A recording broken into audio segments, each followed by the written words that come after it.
we're going to be talking about handbags. It's been a while, I feel. I've spoken before about bags that are good to buy for investment, and that topic's getting kind of boring now. So what I want to talk about and show you is what bags are good to buy if you are just starting your collection.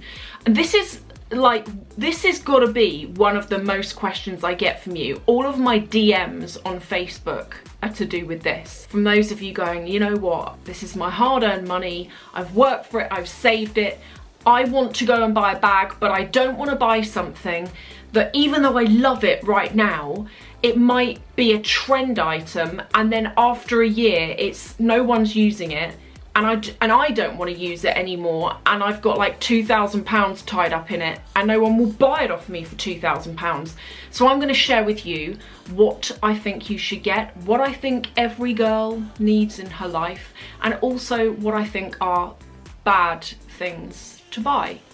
Every girl needs a Chanel classic flap. Now this is the jumbo size, which is the largest size.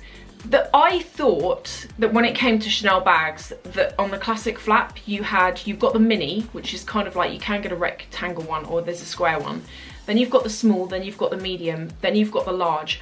I thought the jumbo was above the large, but it's not. The jumbo is just a name for the large. There is also the maxi that you can get, which I've never actually seen in person. This is a complete no-brainer, and if you've saved up money and you're thinking what to go and get, I really do think this is a good place to start.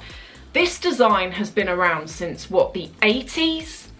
Someone help me out here. I don't know, maybe before the 80s. The reason why it's so important to note that it's been around that long is that once you buy this, it's been around that long, you know it's not going anywhere. It's a safe bet because you can buy this and guarantee that in 5 years' time, probably even 10 years' time, it's still going to be a classic piece. It's still going to be something that you're going to want to wear. Unlike, for example, and I'm sorry, I always say this for any of you who have bought this bag, this is an example of a bag that is hot right now, it's on trend right now, but give it 2 years maybe. I don't know, definitely give it 5 years, and this is something that you're not gonna want to use. Unless you just really love it, but you get what I'm saying here. You can wear this evening, daytime. You can pass this down to your kids. If you need to get the money back out of it, you can do that. So it's definitely the number one. The second best bag, if you want to start your collection or add to it and you want to buy smart, is the Lady Dior. Now this actually isn't the classic Lady Dior, and if you want to buy smart, I probably wouldn't get this. I'd tell you to get the classic. This is the supple, which came out last year. I think you can still get it, but I feel like this is quite rare because I haven't seen this since, and I had one of you the other day asking me where to get it because you couldn't get it. The difference is with the classic one is more structured. You can get it in calfskin and in patent, and the difference is this is the new style Maria Grazia Chiuri logo kind of design with the new shaped D on it. This here, this is the classic. Can you see what I mean? Where's the D? You can tell with the D. Can you see that? This is another bag that has been around for decades. This first was launched, from what I have discovered, this first came out in 1995, and it was called Lady Dior because it was named after Princess Diana, and if you kind of like look back at pictures of her, she's carrying one of these every so often. I think this is worth getting because, again, the same with the Chanel classic flap. If you're starting your collection, these bags cost so much money, and what I think you don't want to do is buy something and then find that you can't wear it, or you don't want to wear it because it's like, oh god, it's so dated, I don't want to wear that.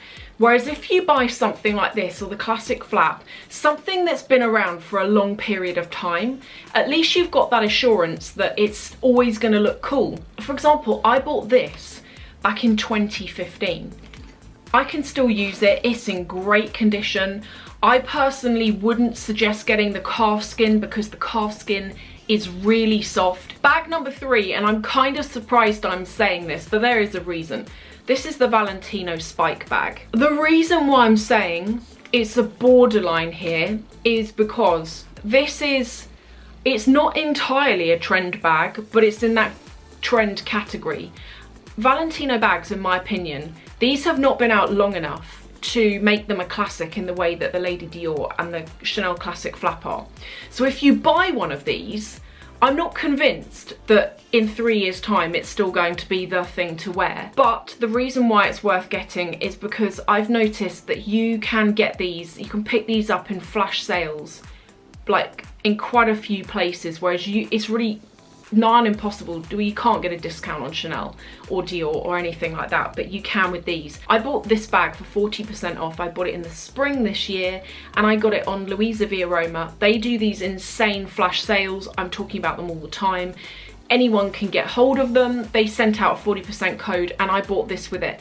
I had always had my eye on this bag, but I would never have bought it because it's nearly £2,000. I think it's like 1,800 or something. This is the size medium. This I feel like is in that zone where I know it's not going to be a long-term thing in the way that those other two bags are, but the quality is really good. You can also get them at quite a good price. Now for bags that I don't personally think are very good in terms of longevity and being able to eventually get your money back out of them if you want to. The first is Gucci. I know this is a funny topic. I know Gucci is really in at the moment, and if you've bought any Gucci bags, this is not a slight on you at all. I'm just giving my personal opinion. I don't feel that Gucci is or ever has been a good brand for bags that they make that you want to be using for the next 5 or 10 years. I've got a couple of Gucci items in my cupboard downstairs. One that I bought actually back in 2008. I'm not going to sell it for sentimental reasons, but it's dated as hell. I'm never going to use it. And I look at Gucci now, and they are doing exactly what Dior are doing by bringing back the saddlebag. Gucci are going back to that old style of canvas with the double G print, and it really looks like that 2008 stuff that was out at the time, and I think they're trying to go touch back to what they were so that people, I don't know, maybe people feel that they can go and dig out their old Gucci and wear it. Another good example is the Gucci Marmont bag. It's very on trend right now, but this is not a bag that I would buy feeling like I can wear it long term. So even if you love it right now, if you've got the money and you're like, stuff it, I don't even care if it's not cool in a year's time, then buy. But if you want to buy something that you know you've got like a couple of years use out of, then I want to say steer clear of Gucci. The second brand is Prada. Prada's quality is not good.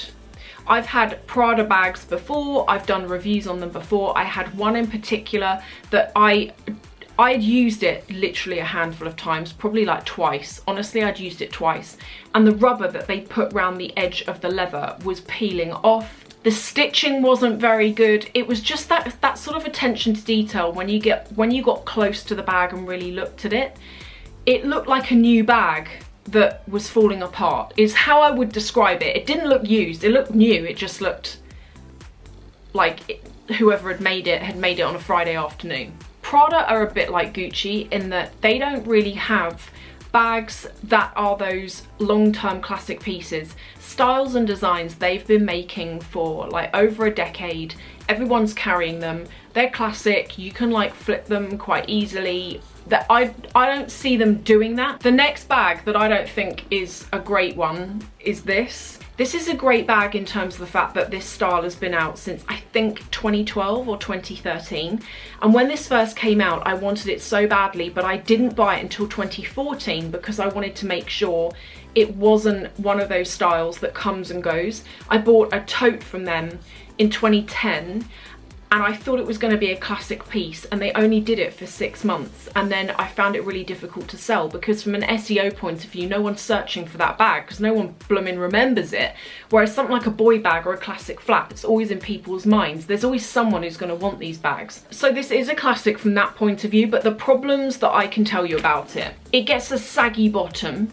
The classic flap doesn't. If I just show you one here, it's got like a solid base to it, so you can see I'm like squeezing it quite hard and it's not giving at all. With the boy bag, it's really kind of like that. There's not really much structure. Now when you first buy this bag, that's really kind of flat and it really holds its shape nicely. You can't really help that happening because when you're wearing the bag against you, The closure, actually the closure on this and on the classic flap is quite fiddly. And when you've got this against you and you're trying to shut it and you push this bit to close it, it just ends up sandwiching a bit. And then the final that I just think is a no-go, if you're buying your first bag and you want to be able to love it and wear it, it's tweed from Chanel. I love this bag. It is my favourite bag. Do I regret buying it? Not at all. But if this was the first bag I'd ever bought, I would be sorely disappointed. I haven't had this happen yet because I really look after this bag, but the tweed is obviously fabric. That fabric can pull on things. It hasn't, but it could. So when I use this, it's not something that I'm able to use. See, look at that. Where has that come from? It is fabric, it's going to pull on things. And if you want to be able to use it straight off and be like, look at my new bag, I'm feeling good, I'm going to use this for everything, then tweed is not it. I would actually say the best material, if you're going to buy Chanel as your first bag, the best material to get it in is the caviar, because it's hard wearing. It's just, even if you don't really like the look of the caviar, it's the best one to get because your bag's going to look fresher for a lot longer. The other reason why the tweed is a bad idea is when it comes to cleaning it, Chanel don't give you any guidance on this. I had one of you the other day saying, doesn't Chanel tell you to go to a specialist dry cleaner? They don't. Chanel really wash their hands of, excuse the pun, of telling you how to clean these items. I've been to them before and they don't want to give you any advice in case they tell you to do something and then it damages it. Let me know if you agree or if you disagree with anything that I've said here. Hermes is also another great one, although you've got to like Hermes in the first place. I don't particularly like it, and if you look at any of their bags, this is my opinion. If you look at any of their bags that aren't the Birkin or the Kelly, I think they're really ugly. I don't even really like the look of the Birkin or the Kelly. I think the only reason for me why I look at them and I think, it's not so bad, is because you always see it on social media. And it's that thing of if you see it enough, you're gonna like it, possibly, and you're probably gonna want one. I haven't got to the point where I've ever wanted one, but if you want to buy something that's going to hold its own, they're definitely the way to go. The Birkin or the Kelly, that is. I can't speak for all that other stuff on their website. I've looked at it before and I'm like, if I had to buy one of their items or die, which would it be? And I just can't even answer it. Anyway, I thank you all for watching. I hope you've enjoyed this and I will see you in the next video.